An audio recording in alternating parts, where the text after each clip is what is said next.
अन्य एक महत्वना समाचार मળી રહ્યા છે તેના ઉપર નજર કરીએ તો કલોલ નગરપાલિકામાં વધુ એક ભાજપના ધારાસભ્યનું રાજીનામું પડ્યું છે। કોર્પોરેટર મીનાબેન જેઠવાણીનું રાજીનામું પડ્યું છે।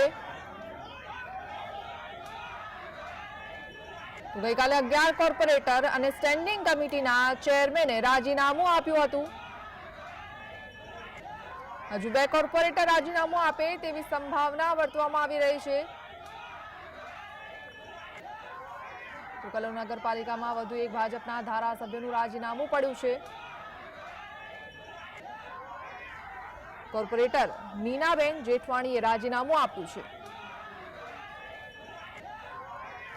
ગઈકાલે જે રીતે બનાવ બન્યો હતો 11 કોર્પોરેટર અને સ્ટેન્ડિંગ કમિટીના ચેરમેને રાજીનામું આપ્યા બાદ વધુ એક ધારાસભ્યનું રાજીનામું પડ્યું છે।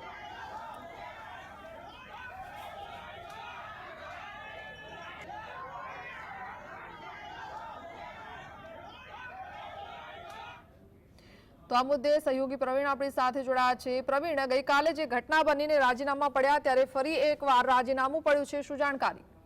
જી ના વાત કરવામાં આવે તો અમિત શાહની લોકસભાનો વિસ્તાર કલોલ નગરપાલિકા અને છેલ્લા 10 દિવસથી ચર્ચામાં છે, કારણ કે ત્યાં ધારાસભ્યની ગ્રાન્ટ આવી હતી અને એક પક્ષને ટેન્ડર મળતા જે સ્ટેન્ડિંગ કમિટી ચેરમેનની કેબિનમાં લાફાવાડી થઈ હતી।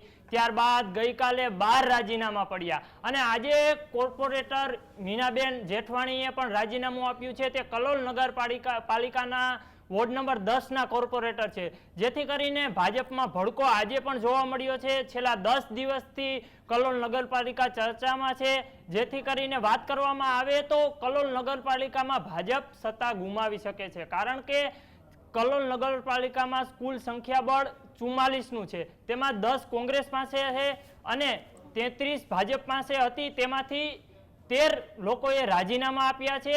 જો એ 13 લોકો અને કોંગ્રેસના 10 મળી જાય તો કોંગ્રેસનું સંખ્યાબળ વધી શકે છે, 23 થઈ શકે છે અને ભાજપ પાસે 20 રહી શકે છે।